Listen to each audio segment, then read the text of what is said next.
Bullying at work.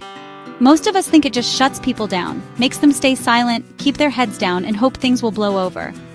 But what if I told you it's not always that simple? A recent study from Taiwan, published in Frontiers in Psychology, takes a fresh look at how bullying impacts something called the employee voice. That's the act of speaking up, raising concerns, or suggesting changes at work.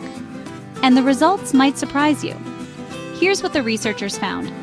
Bullying in the workplace doesn't always silence people. In some cases, it actually pushes folks to speak up, as a way to stand up for themselves or challenge what's going on. It's like reaching a breaking point where staying quiet just isn't an option anymore. But, and this is a big but, it all hinges on something called emotional exhaustion. That's that feeling of being totally drained, physically, mentally, emotionally, by your job. The study showed that bullying often leads to this kind of exhaustion. And when you're burned out, speaking up becomes much, much harder. So there's this tricky balance. Bullying can push you to use your voice, but if it's relentless and you're completely worn out, it can also shut you down. The voice gets lost in the fog of exhaustion. And it's not just your voice that's affected. The research also found a strong link between bullying and physical health problems.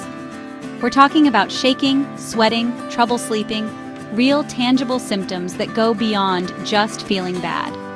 It's a reminder that workplace bullying isn't just all in your head.